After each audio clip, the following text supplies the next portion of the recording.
Je vais vous parler du spectacle intitulé Le dernier spectacle.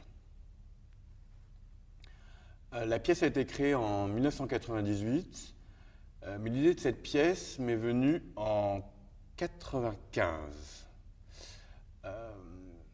Ma situation en 1995 est la suivante.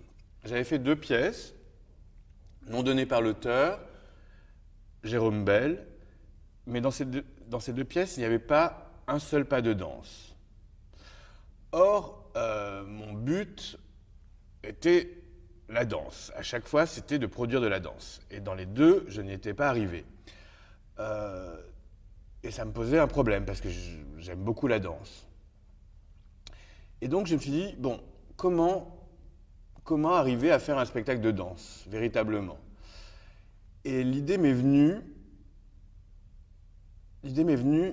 de voler les danses que j'aimais, voler les danses des autres chorégraphes et de les organiser pour faire mon propre spectacle.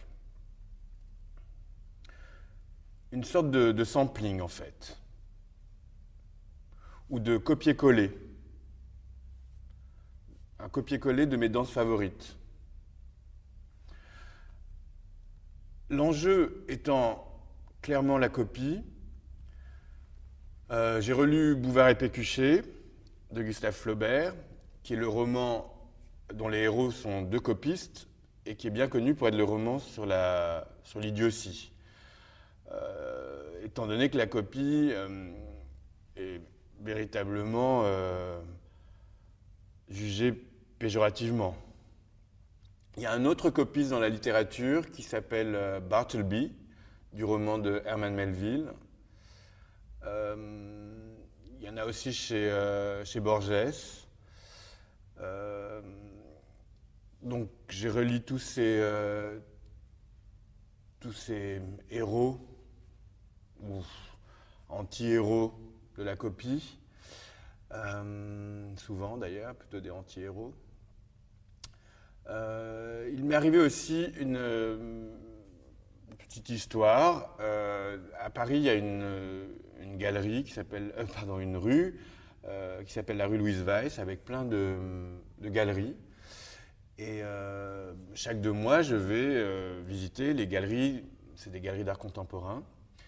Et j'ai un trajet. Je rentre dans la première, ensuite la seconde, etc. Et là, je rentre dans la première galerie et je vois une installation d'un artiste belge très intéressant qui s'appelle Karsten Holler.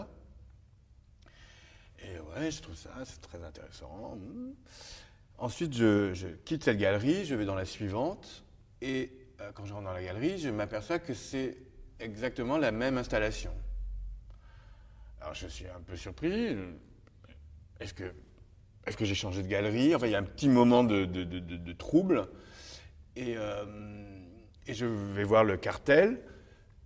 Et je vois écrit que l'auteur, c'est Maurizio Cattelan. Alors, je suis un peu surpris. Je vais voir le galeriste et je dis, mais qu'est-ce que c'est que ça? Et il me dit, voilà, l'idée de Maurizio était de copier l'œuvre de son collègue, de faire exactement la même chose. Alors vous comprenez pourquoi ça m'intéressait, évidemment, puisque c'était une stratégie proche de la mienne. J'ai continué à faire des recherches sur le travail de Maurizio Cattelan, et je me suis aperçu qu'une fois, il devait faire une exposition à Amsterdam, et la veille de l'exposition, son galeriste, il n'y a rien dans la galerie, donc son galeriste lui dit, écoute, qu'est-ce qui se passe? C'est demain le vernissage, donc... Et moi, je me suis dit, t'inquiète pas. Et dans la nuit, Maurizio Cattelan et sans doute des complices pénètrent dans une autre galerie, volent les œuvres d'art qui sont exposées dans cette galerie et les ramènent dans sa propre galerie. Et le lendemain, il y a un vernissage avec les œuvres volées par Maurizio Cattelan d'un autre artiste. Donc tout ça, évidemment, me ravissait. Puisque voilà, ça me permettait ça me stimulait pour continuer ce projet-là. Un autre point de vue, j'étais intéressé par un concept inventé par Julia Kristeva, qui est une philosophe, psychanalyste française, d'origine bulgare. Et elle a inventé une chose, un concept très intéressant enfin, pour moi, qui s'appelle l'intertextualité. L'idée, en quelques mots, c'est que elle pense que tout texte d'un auteur, d'un écrivain, puisqu'elle travaille sur la littérature, peut être vu comme l'assemblage, l'agencement d'autres textes que cet auteur aurait lus. C'est-à-dire, je grossis évidemment, chaque œuvre n'est que le tissage d'autres œuvres déjà vues. Donc vous comprenez pourquoi c'était très excitant pour moi, ce concept d'intertextualité. D'un autre point de vue encore, ce qui était intéressant avec cette idée, c'était la réactivation de danse qui était perdue. Le système dans la danse contemporaine, c'est grosso modo, c'est 3 mois de répétition. On engage les danseurs pour 3 mois de répétition. Ensuite, on part en tournée, si tout se passe bien, pendant 1 an. Et ensuite, on re-engage d'autres danseurs et on laisse tomber la pièce. Et on en fait une autre. C'est le système de production, qui est un système à rendement rapide. Et moi, je trouvais ça dommage parce que je trouve qu'il y avait des choses qui avaient été formidables et qui devaient durer plus longtemps. Donc avec mon idée de prendre des danses comme ça que j'avais vues il y a quelques années, mais qui n'existaient plus, qui n'étaient plus visibles, j'aurais pu réactiver ces danses anciennes. Un autre point de vue intéressant, c'était le point de vue écologique. À la place de produire de nouvelles danses, il valait mieux en recycler des anciennes. Dernier point, c'est un texte qui a eu beaucoup d'importance pour moi. C'est le chapitre dans Unmarked de Peggy Phelan qui s'appelle Ontology of Performance. Peggy Phelan est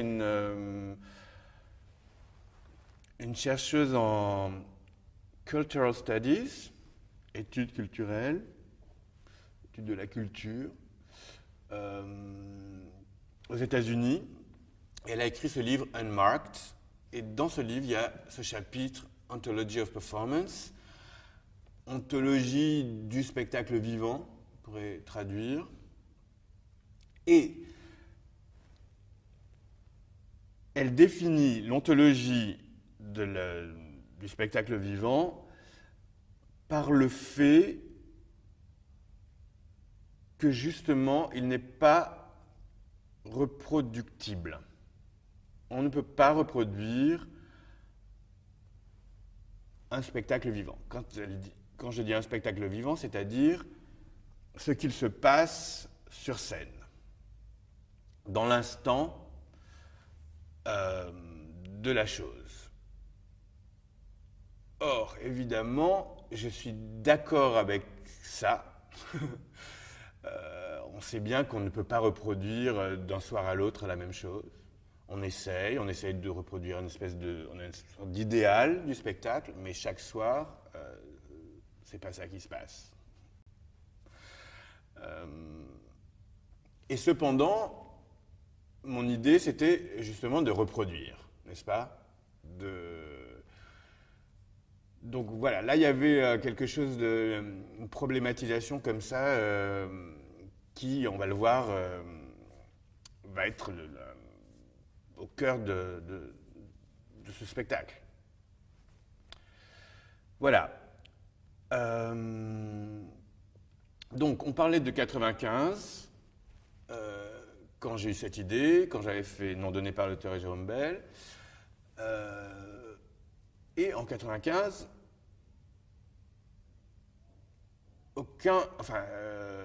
les spectacles n'ont pas été vus. Enfin, un petit peu non donné par l'auteur, mais je suis inconnu.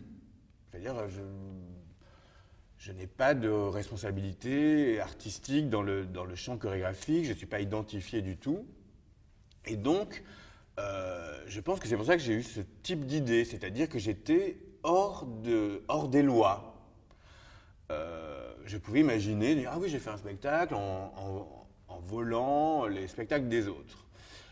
Or, il se trouve que, justement en 95, mon travail commence à être reconnu et je suis invité dans les festivals en Europe et je commence à voyager, à montrer ces 2 spectacles et j'ai même une commande et c'est à ce moment-là que je fais Chartologie au Portugal et en Belgique. Et il se trouve que donc j'ai pas le temps de continuer ce projet, donc je le mets entre parenthèses et je me remets à ce projet en 98. Et là, ma situation est totalement différente. C'est passé 3 ans et ce que je représente n'est pas comparable avec ma situation en 95. Je suis tout d'un coup identifié, mes travaux sont commentés, vus, et donc quand je me remets à ce projet de voler les danses des autres, je m'aperçois qu'il y a des difficultés que je n'avais pas imaginées avant. En l'occurrence, ce qu'on appelle le copyright ou droit d'auteur.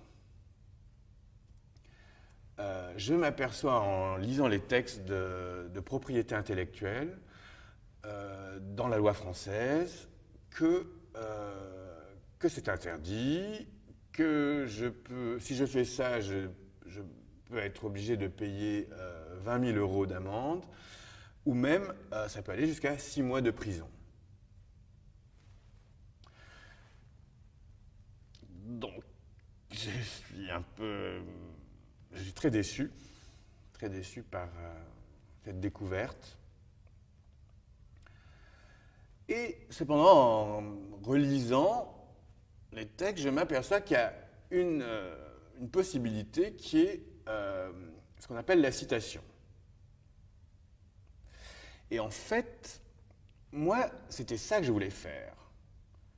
Je voulais voler, mais je voulais dire, je voulais que ça faisait partie du spectacle. C'est-à-dire que les gens voient que les danses qui étaient dans mon spectacle venaient de Anne-Theresa de Keersmaeker ou de Trisha Brown ou Nijinsky ou des choses comme ça. Il y en a d'autres encore.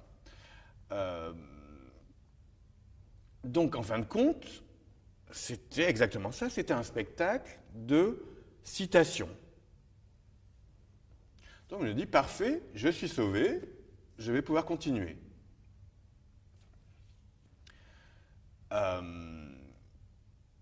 Cependant, très vite, je m'aperçois qu'il n'y a pas... La citation en danse n'existe pas. Il n'y a pas de précédent, ce n'est pas légiféré.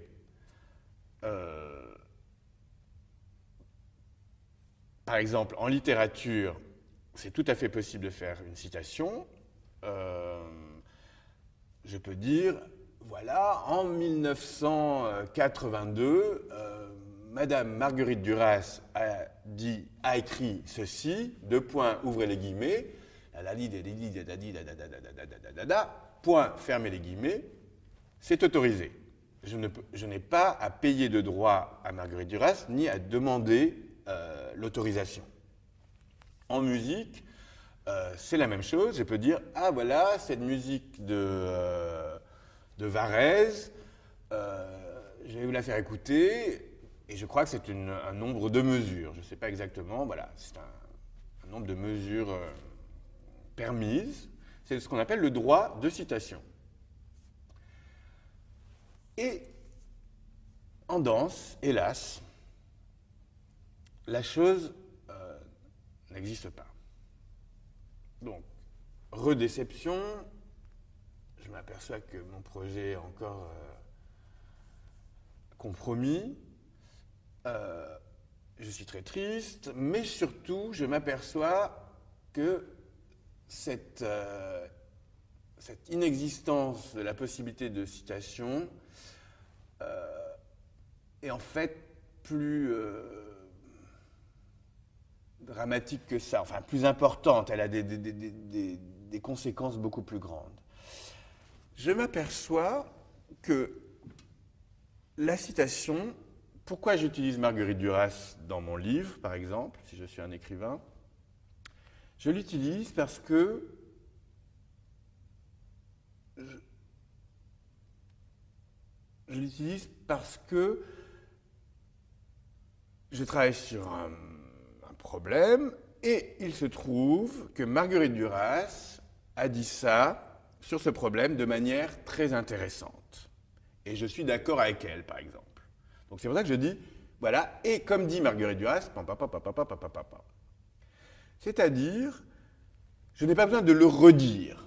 Je n'ai pas besoin de l'écrire différemment puisque ça a déjà été écrit et de manière très, très bonne, par exemple, pour Marguerite, par Marguerite. Et ça veut dire que, en tant qu'écrivain, je m'inscris dans l'histoire. C'est-à-dire qu'il y a des gens autour de moi, ou avant moi, des prédécesseurs, qui ont très bien dit les choses, et donc je vais les utiliser. Je vais m'appuyer sur leurs recherches, leurs découvertes. Donc il y a une histoire, il y a un passé. S'il n'y a pas de citation, s'il n'y a pas de référence possible, il n'y a pas d'histoire. C'est-à-dire que je dois recommencer tout à zéro, encore une fois. Et c'est l'idéologie qui domine dans la danse à cette époque, et depuis quelques années. C'est-à-dire, si tu veux être un chorégraphe, devenir un chorégraphe, ton entourage, le milieu dit, alors voilà, fais quelque chose d'original, de nouveau, d'authentique, voilà un terme encore problématique. En fin de compte, oublie le reste. Et ça, je pense que c'est une ineptie totale. On ne peut produire quelque chose qu'en s'appuyant, en se déterminant d'après un savoir, d'après des connaissances, et par rapport à celles-ci, pour les critiquer, ou pour aller plus loin, ou pour...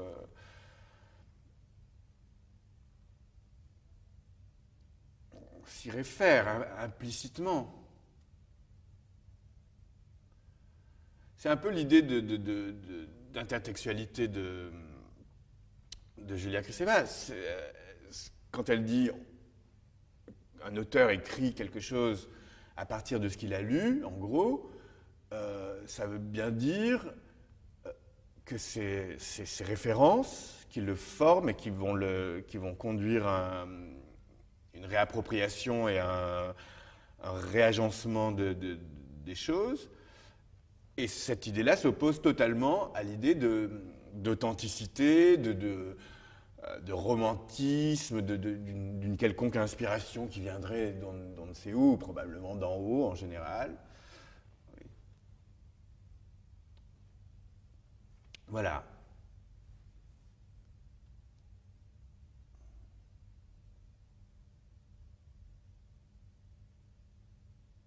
Voilà, c'est cette dramatique histoire de la danse sans histoire. et donc de citations impossibles.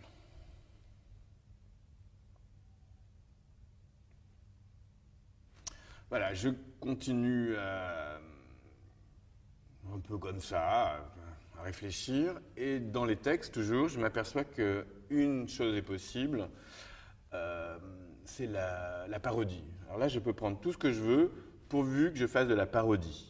Ça, je n'aurai pas de problème avec les auteurs et les ayants droit. Évidemment, moi, ça ne m'intéresse pas du tout, puisque ce que je veux faire, c'est exactement le contraire. Je veux prendre des danses que j'admire, des choses dont je ne veux absolument pas me moquer, pour le coup.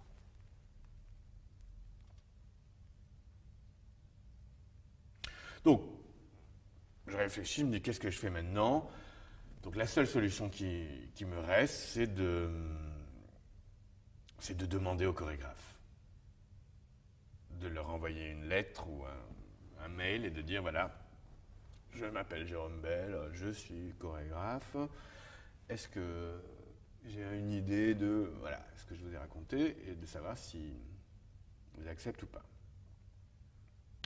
Mais avant ça, il fallait définir quelle danse je voulais plus précisément, à qui demander.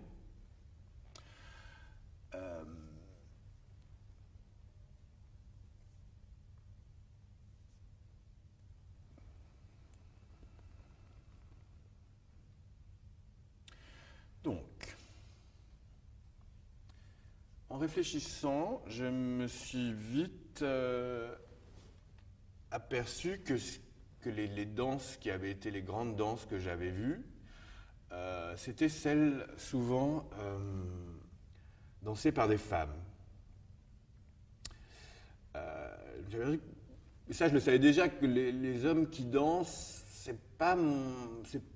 ça m'a jamais, enfin, c'est pas comparable avec une femme qui danse. Bon, je suis un peu désolé de dire ça, je n'ai pas vraiment de raison à ça. Il faudrait que je réfléchisse encore. Voilà, donc j'avais pensé à des femmes. Ensuite, deuxième point, je me suis aperçu qu'il était beaucoup plus intéressant que ces danses soient dansées par leur créatrice même.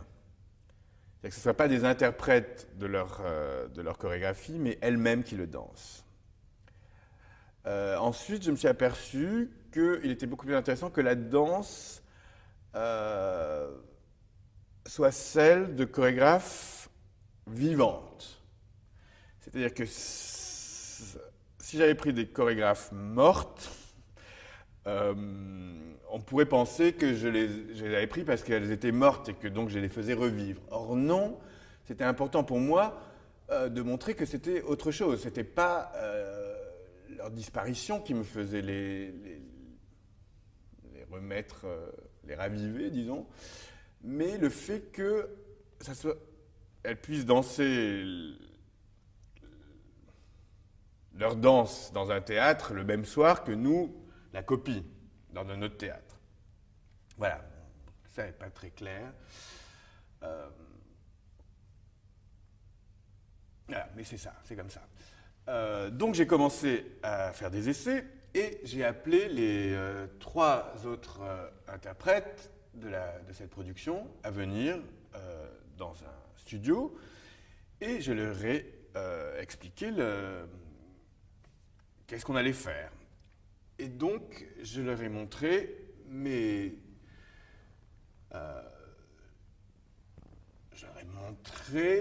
par exemple, les 2 chorégraphes que je considérais qu'il fallait mettre dans ce spectacle, qui étaient Trisha Brown et Anne-Theresa de Keersmaeker, qui sont parmi mes idoles. Et donc, je leur montre, je me mets devant eux et je danse dans le style de Trisha Brown, puisque je n'avais pas encore travaillé une pièce. Et les 3 danseurs éclatent de rire. Je réitère avec Anne-Theresa de Keersmaeker, et pareil. Ils éclatent de rire encore une fois. Et hélas, évidemment, je suis très déçu, puisque ce n'était pas le but de ces essais. Et je m'aperçois que s'il rit, c'est parce que c'est une parodie. Et ça, comme je l'ai expliqué déjà, ça ne me convient pas du tout. Donc je renvoie les danseurs en disant, bon, bah, écoutez, ça ne va pas aller, il faut que je me remette au travail. Je vous rappelle quand j'ai quelque chose à faire avec vous. Donc je rentre chez moi, je réfléchis, je me dis, qu'est-ce qui peut éviter la parodie? Et je pense que peut-être, si j'utilise des danses extrêmement dramatiques, ça peut rééquilibrer le côté drôlatique de la situation, effectivement, puisque c'est des copies.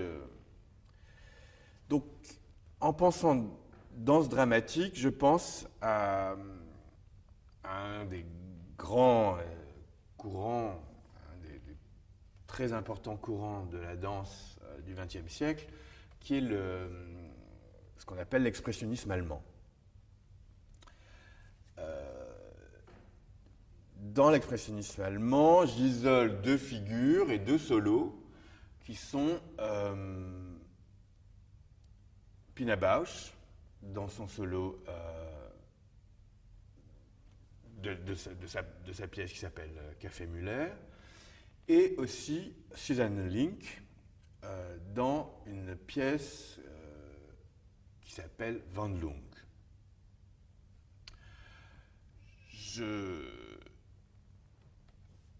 J'essaye avec les danseurs, effectivement ça se passe beaucoup mieux. C'est-à-dire que le côté extrêmement émotionnel de la danse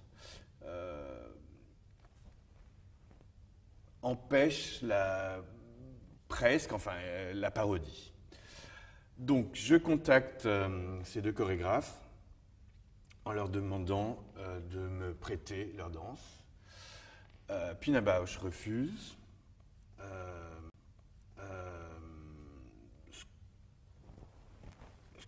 Évidemment, je dois avouer là que j'étais presque sûr qu'elles allaient refuser. Hein, il n'y avait presque aucune chance de prêter à un inconnu des choses extrêmement importantes pour elles, qui sont extrêmement sophistiquées, qu'elles dansent elles-mêmes parce que probablement personne n'arrive à les faire, je ne sais pas, ça doit être de cet ordre-là, ou extrêmement... où elles sont... des choses très précieuses pour elles.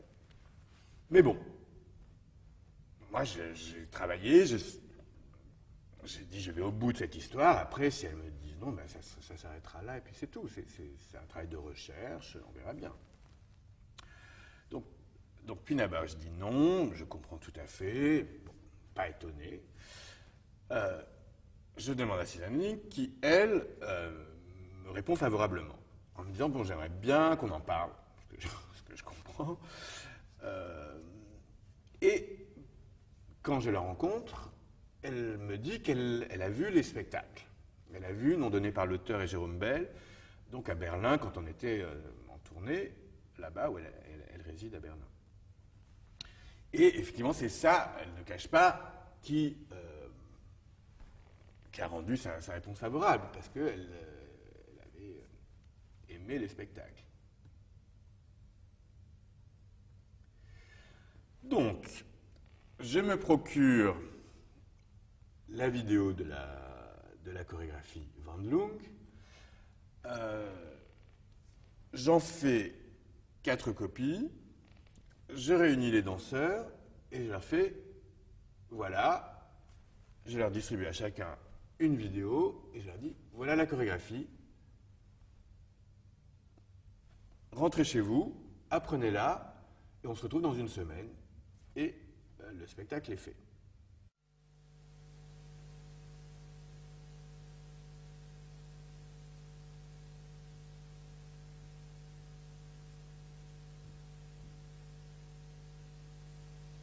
Ich bin Susanne Linke.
Ich bin Susanne Linke.